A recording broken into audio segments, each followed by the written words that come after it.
Hi, everyone. Thanks for your patience while we figure out some of the technical stuff.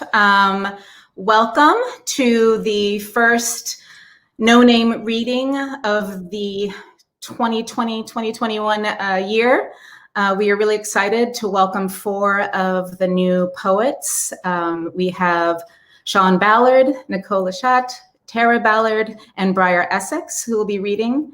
I'm Jamaica Baldwin, and this is Jonathan Wlodarski, and we are organizing this tonight.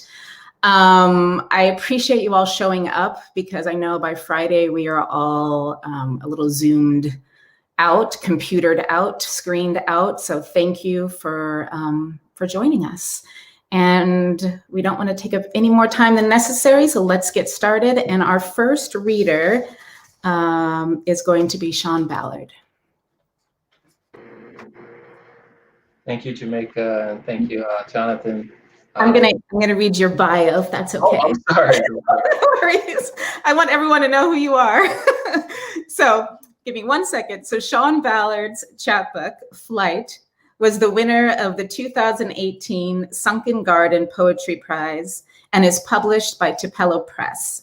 His poems have appeared or are forthcoming in Narrative Magazine, Rattle, The New York Times, Tupelo Quarterly, and other literary magazines. It is our pleasure to welcome Chaun Ballard. Now I can thank you. Thank you very much, Jamaica and Jonathan, for hosting this event. And I'm very excited to read with Briar and Tara and Nicole. And I'm sure everyone will be excited to hear their poems. I'm going to start off with a poem that I think fits kind of the occasion. We're going through the presidential elections right now, and so I wrote a pantoum about the presidential election, my experience when I was in Saudi Arabia, and so this is the poem I'll start off with, and I'll go into a couple of others that are not in my book here. So, pantoum on the presidential election in Saudi Arabia.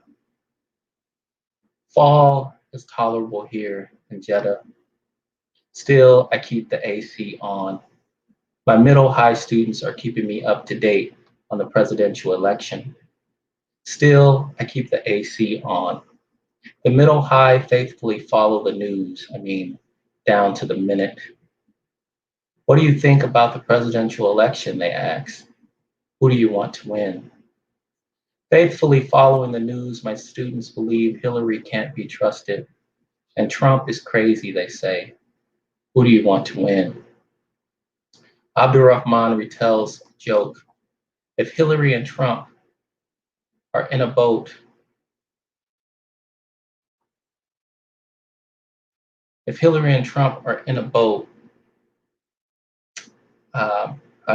I'm going to start over because I bombed that one. All right, so pantoum on a presidential election. I know that every time I look up at the screen with a pantoum, I lose my place. So Nicole, you shouldn't feel nervous because I've already bombed this one. So pantoum on the presidential election. Fall is tolerable here in Jeddah. Still, I keep the AC on. My middle high students are keeping me up to date on the presidential election. Still, I keep the AC on. My middle high faithfully follow the news. Down to the minute. Who do you want to, what do you think about the presidential election, they ask. Who do you want to win? Faithfully following the news, my students believe Hillary can't be trusted. Trump is crazy, they say. Who do you want to win? Abdurrahman retells a joke, believes Hillary can't be trusted, and Trump hates Muslims and Mexicans. Abdurrahman retells a joke. If Hillary and Trump are in a boat, hates Muslims and Mexicans, I think to myself.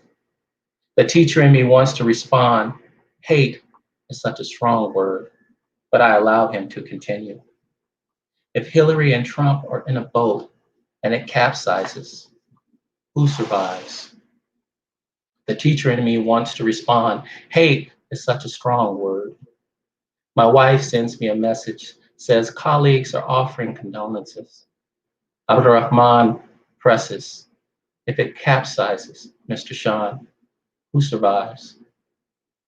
I want to say, I don't understand the question. Why are people offering condolences? My colleague interrupts, asks to use the AC remote.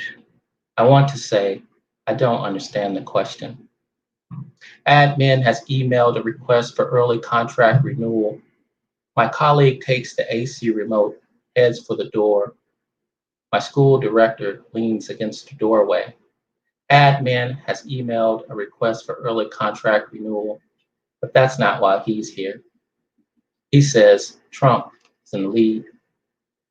My school director is Canadian. We could shoot the breeze about anything on any day, but that's not why he's here. Trump is in the lead, he says.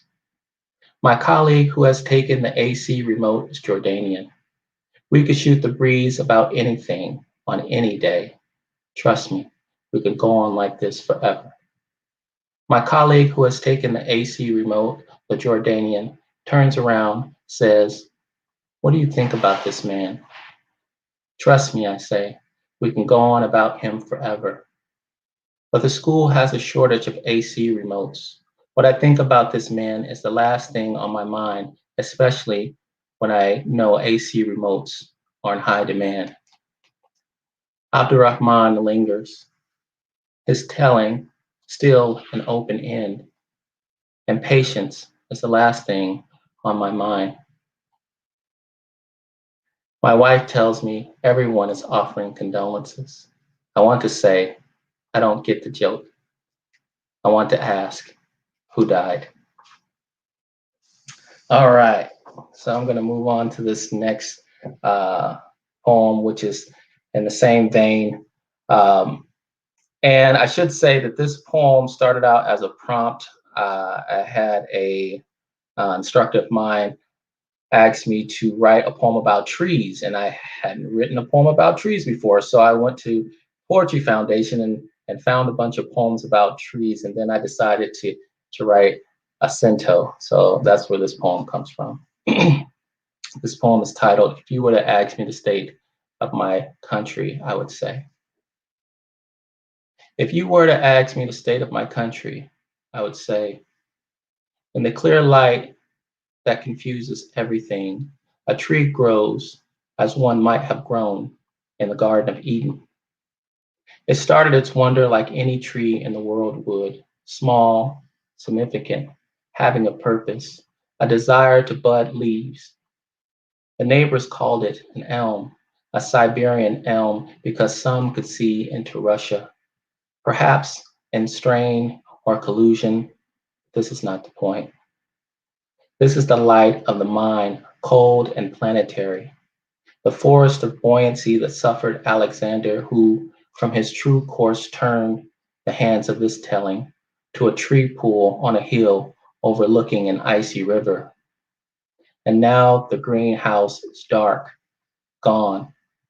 And here must I remain as a storm-struck oak, lean closer to the house. I say this to be beautiful. It is not the chambers of the heart which hold the affairs or the tree, but all we know of history. It is said they planted trees by the graves. In some narratives, the young girl throws poison peas out the window. In some narratives, there is no such window. The next poem I will read is kind of a question and answer poem. So I have a question and then I give this answer to the question, which is really not much of an answer, a direct answer rather. So I'll read this one and then I have one more and I will hand it over to the other poets. Q&A. Do you have a fear of losing people? I once wrestled moonlight underneath the blanket and threatened to keep it. I unwrapped it slowly like sand loosed by waves, a child with one present come Christmas morning. Do you feel being Black makes you a target? If shooting holes into darkness was not a sport, then each glow, each bend and arc, each reach and fiery flicker of stellar assortment would be a lie. Who did you vote for? All I wanted were bodies back. Why do Black people run from the police? The concrete is hot. These are new shoes. As sons and daughters of Mercury, we are partial to wind sprints, Julys, and Junes. Slavery was such a long time ago. Why can't you just get over it? Sisyphuses, gluttons for punishment, you'd joke. Because some of us swam to the sea's depth, told us this secret. Michael Brown is in so many of your poems. Did you know him? I often viewed the arc's bend over a small piece of St. Louis like it owned the city. I, in my school bus pass, never able to connect both ends. Who is Icarus to you? A canary on the hills of antelope, a Pegasus without wings. What have you learned from protest? I'm in love with the sound of freedom, the way the top teeth sink into the bottom lip, the way the tongue hovers in suspense before bouncing suddenly to the roof of a mouth like a mallet striking a lever, the puck rising to toll the bell, the last consonant ending in a kiss. What do you hope to accomplish by writing this poem? I hope to release a hummingbird from the palm of my hand, watch it fly off on little wings. And this is my last poem. I'd like to thank you guys for listening and joining this reading. And I'm looking forward to hearing the rest of these wonderful poets. This poem is a series of poems titled, I Want to Write About Flowers. And this one is a duplex. I want to write about flowers, but this is where the garden ends. And I don't want to wear gloves or a spiral hat. I don't want to wear gloves or a spiral hat where we bloom and have need for the sun. I want dirt to bloom under my fingernails in the sun, but I don't need dirt to love you back. I can love you live as you are. I can love you soil Black, even after you are gone. Fall is the heaviest season I know.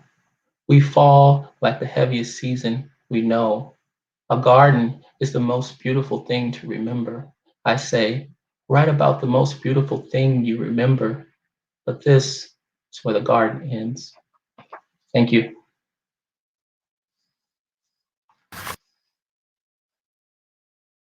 Yay. Those were incredible poems. Thanks so much for sharing.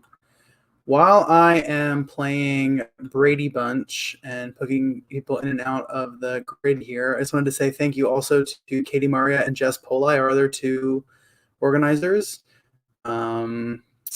Yeah, Jess did a lot of the graphic work. Katie's been instrumental in like getting us to actually do our meetings and talk about and plan all this stuff out. So without them, none of this would be possible. Okay, Briar, are you ready and read your bio? Okay, great. Briar Essex is sort of from Philadelphia. They received their BA in English and Gender, Sexuality, and Women's Studies from the University of Pennsylvania and is currently an MA student in the Department of English with a focus on poetry at the University of Nebraska-Lincoln. They are a teaching artist at the Nebraska Writers Collective and a research assistant and reader of poetry and nonfiction for the Prairie Schooner. Their work explores language construction, gendered bodies, and how we interact with and move through space. Everybody, please help me welcome Briar Essex. Woo! Good luck, Briar. You're going to kill it. Thank you so much, Jonathan. And thank you, and huge shout out to you in Jamaica for making this happen, and Katie and Jess for doing so much behind the scenes. I'm gonna get a very different vibe from the beautiful work that Chaun gave us. It's a real pleasure to be reading with him and with Nico and Tara. So I'm going to read poems from sort of like three groups of my work, broadly speaking. First is from a little group called Oddities that they're very short. One in the middle, which is a sort of example of my love for and impulse to write about mass transit systems.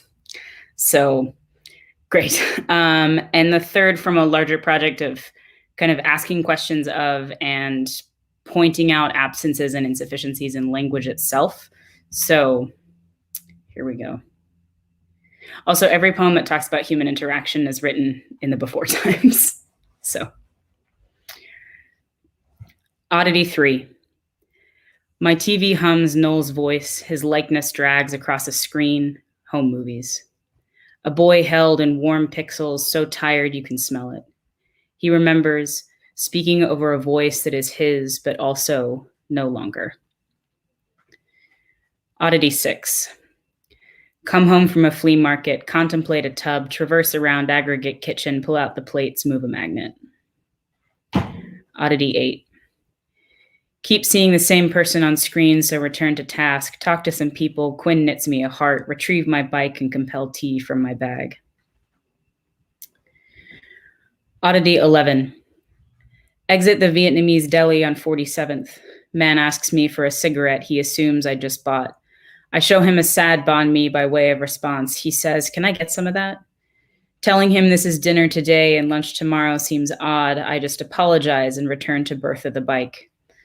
Pulling away, realize if I don't know if he said man or ma'am. The geographic location of a letter makes all the difference. Oddity 13. The best time to buy tea is 1 a.m., right after restocking. Today, the apocalypse of rent default approaches. I buy lemons instead. Boy in a hoodie advocates a green lantern, and I go home to masticate toast and contemplate a close. So this is the slightly longer poem about being in a mass transit space. It's called Terminal. People taking pictures of a ceiling, red and green lights on Greek gods, photos posed with the clock. An apple glowing above New Haven, Hudson, Harlem, father sewing son commute, sidestep tourists like man making movie with camera on a stick, supreme bag slung across body, ice skating later. Bodies bundled, bustling, heads enclosed in hats, Creole chatter, a sit-down on the stairs, orange leather pants, faces facing screens, food rises from below where I remember whispering walls. Person passes, reminiscing restaurants, concourse closed, duffel dragged on the floor, tired eyes seeing the stars.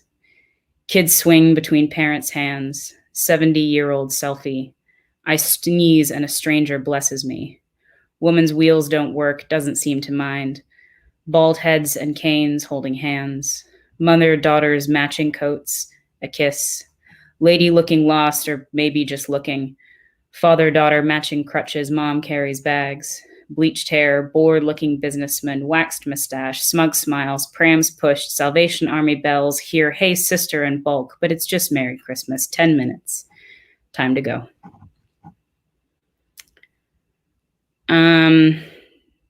So these last couple poems that I'm going to read are all part of the larger project of sort of like interrogating sort of how words are working and what they're saying themselves. So each poem is, the title is kind of like a definition. So I'm going to read the definition of the word from the Oxford English Dictionary.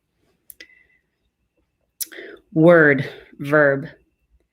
3b, transitive, without qualification. 3c, intransitive, poetic, to admit of being put into words. To word as verb, to word as in put into words, to word as operator, toward as in take words and move forward. Kinship, noun.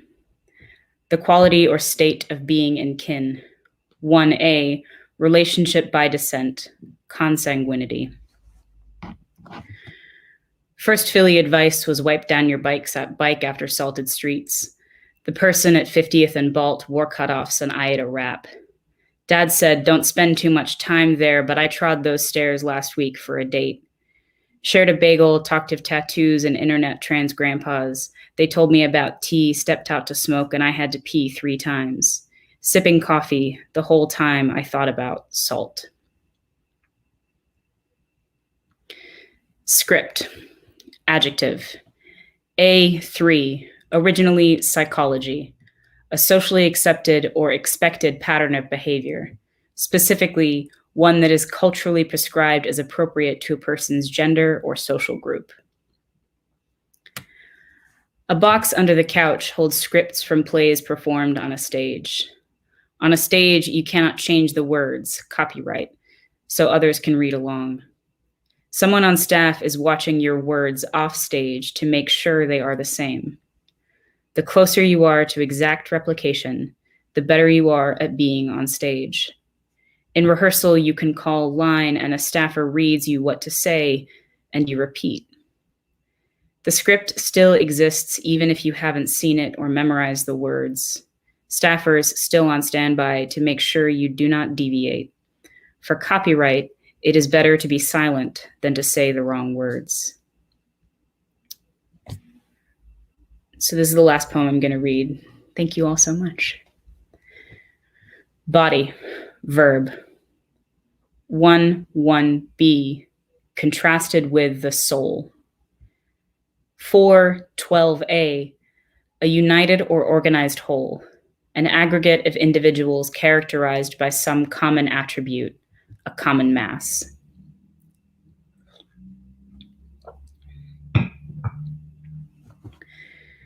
Consider body language as embodied language, what you imagine from knowing the soul of the body, brought together in union, alliance, aggregate, conversation, and collective, language given as ephemera, gesture, tone, citation, words worn on the outside for the beholder to read.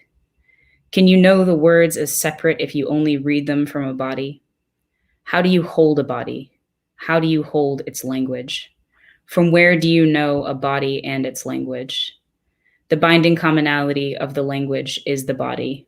Language is made and carried by the body. Consider the body of language as language you read with the body, what you imagine from knowing the body of the language, brought together in union, alliance, aggregate, conversation, and collective, language given as ephemera, gesture, tone, citation, words within the body of language for the beholder to read. Can you understand the language if read separately from a body? How do you hold a language? How do you read a body? From where do you know a body and its language? The binding commonality of the body of language is what you read on the body. The body makes and carries the body of language. What does it mean to have a body? Thank you.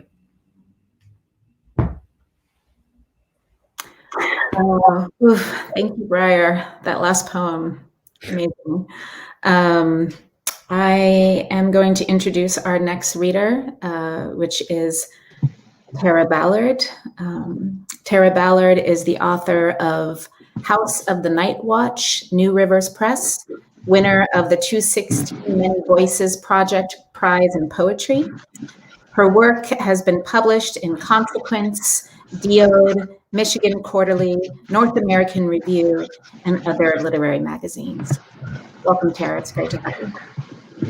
Thank you. It's wonderful to be here and just hear these wonderful poems by Chaun and Briar, and of course Nicole to come. And thank you, Jamaica and Jonathan, for organizing this. It's a delight, so thank you. I'll be reading 3 poems. I will get started with a pantoum that comes from one of our educational experiences while we were teaching overseas. And something my husband came home and told me about that his boys' campus experienced when we were in Saudi Arabia. Of course, our campuses were on opposite sides of a wall. So on my girls' campus, and then on the other wall was the boys' campus, and in experience on that campus is what this poem is about, and we'll see how it goes. An example. They say we learn by doing, seeing, touching, so a science teacher brings a rabbit into class to better illustrate what it means to exist. 11 young boys gather round. A science teacher brings a rabbit into class along with anesthetic and a scalpel. 11 young boys gather round as he lays the rabbit down to sleep. Along with anesthetic and a scalpel, the teacher strokes soft fur behind the ears as the rabbit slips into dreamdom, praise the man his soul to keep. The teacher strokes soft fur behind the ears, cuts open the chest cavity and murmurs, in the name of man, exposing ribs like the segments of an orange. The teacher cuts open the chest cavity and there is the heart, its red chambers like the segments of an orange. Boys push close, fascinated by each pulse, and there is the heart, its red chambers shimmer and vibrate like a violin's strings. Boys push close, fascinated by each pulse, and the rabbit wakes inside out. He blinks a shimmer and vibrates like a violin's strings. The rabbit wakes, 11 boys shout, and the rabbit wakes inside out. His eyes open, he scrambles on the counter, tries to hop away. The rabbit wakes, 11 boys shout, their 22 hands fist and pummel. He scrambles on the counter, tries to hop away, as 11 boys beat against him. Their 22 hands fist and pummel until the rabbit's red chambers hiccup surrender, and 11 boys beat against fur, bone, face. Handprints, also red, are left across the counter. The rabbit's red chambers hiccup, surrender. They say we learn by doing, seeing, touching, so handprints, also red, are left across the counter to better illustrate what it means to exist.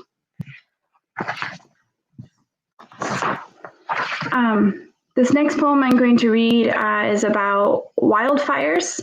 And I've been thinking about them a lot lately, of course, because right now we have friends who are in evacuation watching Colorado, and my family members in California had to evacuate a couple weeks ago, and they've just now been able to return back to their homes. And the reason for this being on the mind, of course, climate crisis, but also in 2018, Paradise, California burned and it was destroyed completely.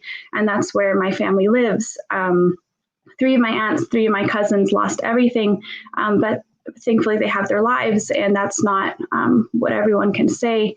And I don't understand that. I don't have an explanation for that. But this poem is in reference to that fire and experiencing that fire as it was happening. And because of that, there are some numbers in it, like the number of missing people is higher in the poem than what we're at now. Of course, thankfully, many people have been found. But here we go. Variations on a wildfire in November. Paradise is burning. This is not a metaphor. My father is not a poet.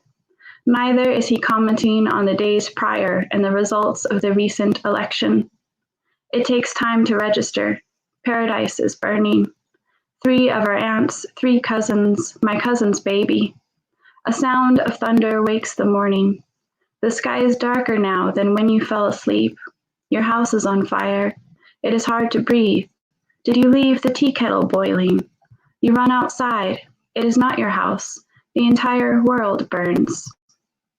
The speed in which fire travels combined with high winds is far greater than the speed of a human, his or her 2 legs and untied sneakers. Jazzy is my cousin's dog. Have you seen her? What Levi recorded, 2 of them in the car. They are driving as fast as the tires will take them. Something is on his cheek. His face burns. The only light is orange. They are surrounded by flames. The windows are hot. They are going the wrong way. There is something about the weeping of men that yanks the stomach. Everyone is losing their houses. Everyone is losing their shit. There is something about prayer. Heavenly Father, oh God. Vesuvius is a volcano. Pompeii was a city. Families were eating their meals at the table. A mother was holding her child. Bodies are found holding on to their steering wheels, reaching for the car door, still in the driveway. How to describe the charred remains of picture frames and living room sectionals when there is nothing left but black earth?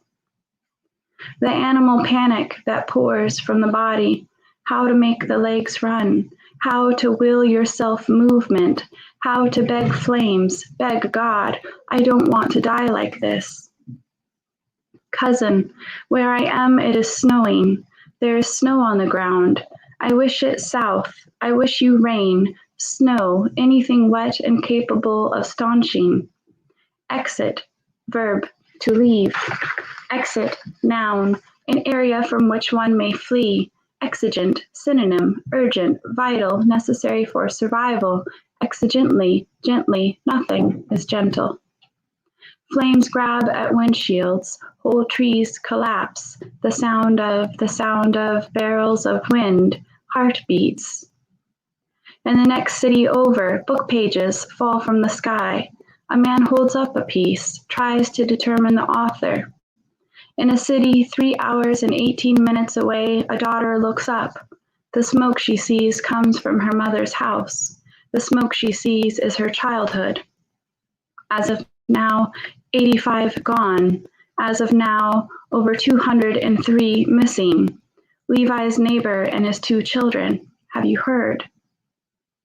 There are no blackened walls. There are no walls. Paradise was a city. I'll end with another poem about family, about my cousins, one cousin in particular. Of course, thank you again for allowing me to participate. It's wonderful to be part of this community. Thank you. This poem is for my cousin who completed suicide on June 20th, 2018. Genealogy ending in a suicide. Poland begat low hills, and Poland begat a river, and Poland begat Adam, who came to marry a dark-feathered owl, whose tongue carried an identity card of Russia. And together Adam and the owl, they boarded a ship, and they held tight the handrails of iron as they flew over the deep, as they gazed westward, where they came to make a garden of Pennsylvania. And with the setting and rising and the changing of years, they made a garden too of New York. And there the owl begat 3 apple trees, who blossomed their leaves and learned to embroider new songs for love. And one apple tree grew roots to the coast, and on the coast the roots tangled near the base of rosemary and fog. And there the apple tree begat a deer, and the deer, whose fur smelled forever of salt, of an unknown tongue and a garden, the deer begat Jonathan, who was young, Jonathan who was, and Jonathan who wept as he begat a field the color of poppies before midnight, that the sky might smell again of apples, that the sky might smell of low hills and a river and the iron handrails of a ship, the salt that caught on the pockets of winter, and a man and an owl, and for Jonathan, a pyre that burns now above the waters. Thank you. Thank you so much, Tara. Those were, again, amazing poems, very, very powerful. I'm going to introduce our final reader of the evening, Nicole Lachat. Nicole was born in Edmonton, Canada, to a Peruvian mother and a Swiss father. She obtained her MFA in creative writing poetry from New York University. Her poetry appears in Palimpsest Magazine, Tinderbox Poetry Journal, and Ruminate Magazine, forthcoming, amongst others. She won second prize in the Short Grain 2018 Poetry Contest and is a Banff Arts Center Fellow. She currently lives in Lincoln, where she is pursuing her PhD in creative writing. Please help me welcome Nicole. Hi, Nicole. Hi. Thank you so much, Jonathan and Jamaica, Katie, absolutely everyone who organized this evening. It's such a lovely moment to share with you all. I'm going to be reading 3 poems.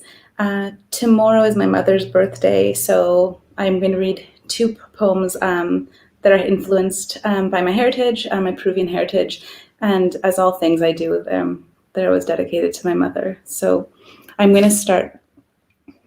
To the ancestors of Manco Capa y Mama Oyo, brother, don't forget, we were the children of kings. They took the river, slipped in by her mouth. How quickly they plucked from our trees those white birds. How quickly their hunger grew into mountains, into a green wider than our thirst. We raised our hands to Inti, who could not come, and they crushed our fingers under stones from our temples. An empire the breadth of a continent shrunk down to our mausoleum in the east, our boneyard, our Huayna Picchu. The great Inca's face gazes from the rock. Brother, don't cry out. They came for the jeweled rocks of our eyes. Even now, iron smells of centuries. I vow never to wield it. Under the morning mist of that pueblo joven on the outskirts of Lima, my young mother stands in line for the weekly ration of oats and milk. Brother, lift up your head. Our blood is rich with every grief. The golden path they came for, they will never take it. In our clenched jaw, a fist is sprouting.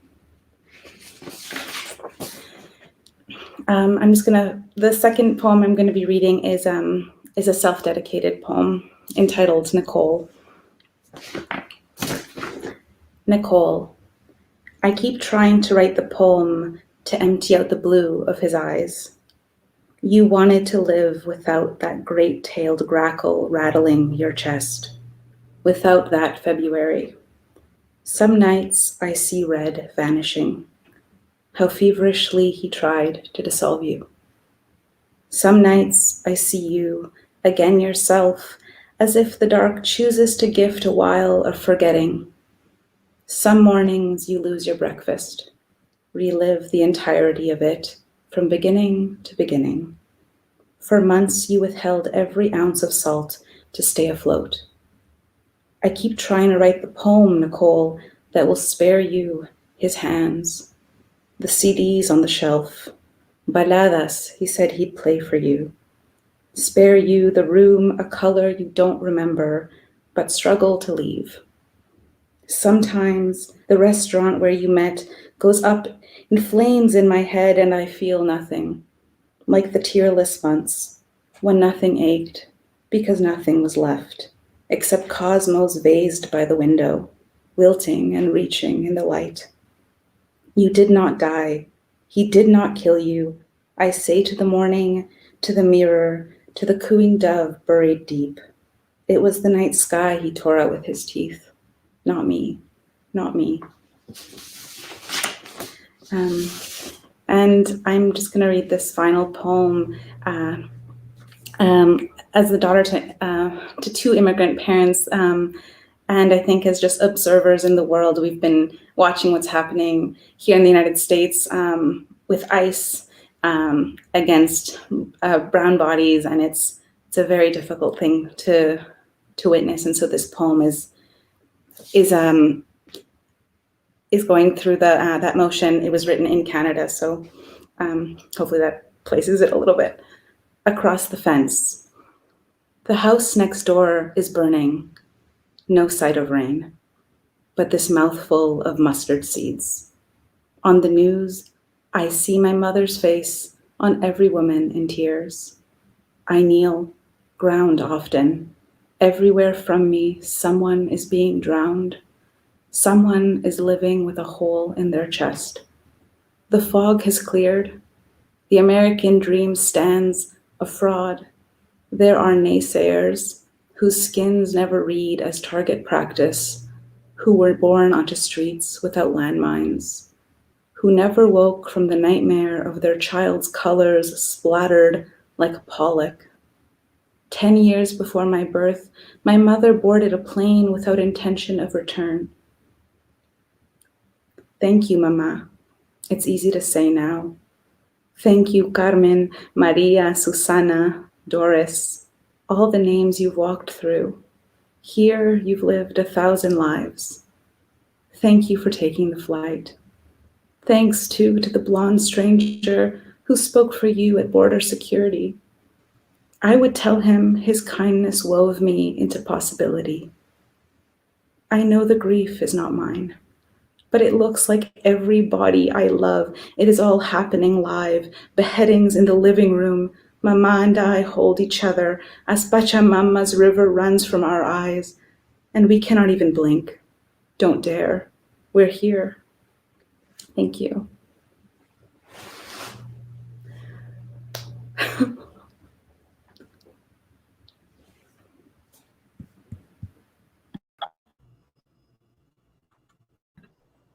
Thank you so much, Nicole. I wanted to hold just a moment of silence after that reading because it was so powerful.